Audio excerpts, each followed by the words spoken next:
સુરેન્દ્રનગરમાં સિંચાઈ માટે પાણી લેનાર ખેડૂતો પર પાસા એક્ટ હેઠળ કાર્યવાહી થતાં ખેડૂતોમાં રોષ ભભૂકી ઉઠ્યો છે. તો સુરેન્દ્રનગર જિલ્લાના ખેડૂતોને સિંચાઈ માટે પાણી લીધા બાદ પાસા એક્ટ હેઠળ જેલમાં ધકેલી દેવામાં આવ્યા છે. તો વર્ષ 2023 અને 2024માં જિલ્લાના 300થી વધુ ખેડૂતો સામે સિંચાઈ માટે પાણી લેતા સમયે પાણી ચોરીનો ગુનો દાખલ કરવામાં આવ્યો હતો. તો આ સાથે વધુ ખેડૂતો પર પાસા એક્ટ હેઠળ કાર્યવાહી થવાની શક્યતાઓ છે, જેથી જે ખેડૂતો પર પાણી ચોરીના ગુના દાખલ થતા હતા તે ખેડૂતો ભયથી ઘર છોડીને જતા રહેવાનો ઘાટ સર્જાયો છે. ત્યારે સિંચાઈ માટે પાણી લેતા ખેડૂતો પાસા એક્ટથી કાર્યવાહી મામલે ખેડૂત આગેવાન રાજુ કરપડાએ જેલભરો આંદોલનની ચીમકી આપી હતી. તેમજ ખેડૂતો પોતાના મામૂલો પાક બચાવવા સિંચાઈ માટે પાણી લે છે અને તેમની સામે પાસા એક્ટથી કાર્યવાહીથી કેટલી યોગ્ય તે સળગતો સવાલ થઈ રહ્યો છે.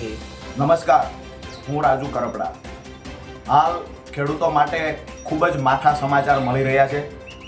જે ખેડૂતોએ સુરેન્દ્રનગર જિલ્લાની અંદર જે ખેડૂતોએ પોતાનો પાક બચાવવા માટે પાણી લીધેલું હતું એવા ખેડૂતો પર એ વખતના અધિક્ષક ઇજનેર અને એમની ટીમ દ્વારા એવા ખેડૂતો પર પાણી ચોરીના કેસો દાખલ કરવામાં આવેલા.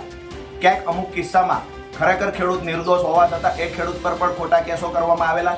એ વખતના જે કેસ કરનાર ફરિયાદી હતા, અધિક્ષક ઇજનેર સહિતની ટીમ, એ લોકો દ્વારા એફિડેવિટ પણ કરી દેવામાં આવેલા કે આ ખેડૂત નિર્દોષ છે, અમારાથી કંઈક ભૂલ થઈ છે.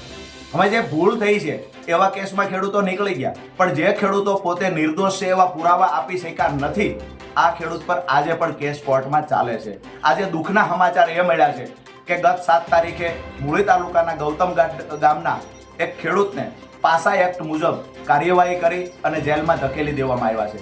એનો ગુનો એ હતો કે ખેડૂતે પોતાનો પાક બચાવવા માટે પાણી લીધું હતું. કદાચ માનો કે ખેડૂત નિર્દોષ નથી અને પાણી ચોરી કરી છે, તો પાણી ચોરી પોતાનો પાક બચાવવા ખેડૂતે કરી હતી. ખરેખર સરકારની જવાબદારી બને છે કે સિંચાઈનું પાણી પહોંચાડવું.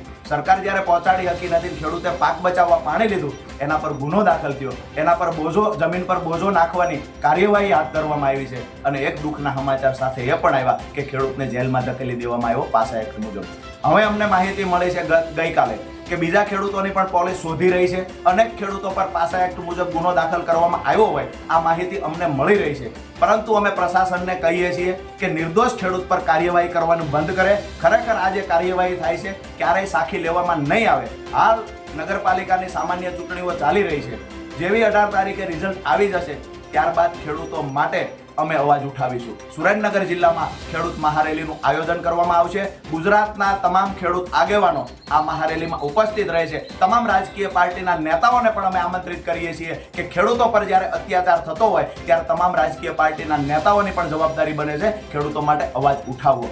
આવતી 18 તારીખ પછી અમે એક તારીખ નક્કી કરીશું જેમાં મહારેલીનું આયોજન થશે અને સાથે સાથે 50થી વધારે એવા બુટલેગરો છે જેની પર 5થી વધારે કેસ છે દારૂ વેચવાના. એના પર કાર્યવાહી પાસા એક્ટ મુજબ નથી થતી. જે ખેડૂતોએ પાક બચાવવા પાણી લીધું એના પર તમે પાસા કરી દીધા. તંત્રને નમ્ર વિનંતી કરીએ છીએ, ખેડૂતને બિલકુલ માઇક આંગલો નમાલો સમજવાની કોશિશ ન કરે. આવનાર 18 તારીખ પછી ગાંધી ચિંધ્યા માર્ગે મોટી સંખ્યામાં ખેડૂતો મહારેલીનું આયોજન સુરેન્દ્રનગરમાં કરશે અને જરૂર પડશે તો જેલભરો આંદોલન પર કરવામાં આવશે. આભાર. Bureau report CN24 news. હવે જુઓ દેશ દુનિયાની તમામ ખબરો તમારી આંગળીના ટેરવે. ઉઠાવો મોબાઈલ અને Google Play Store પરથી ડાઉનલોડ કરો અમારી CN24 ન્યૂઝ મોબાઈલ એપ.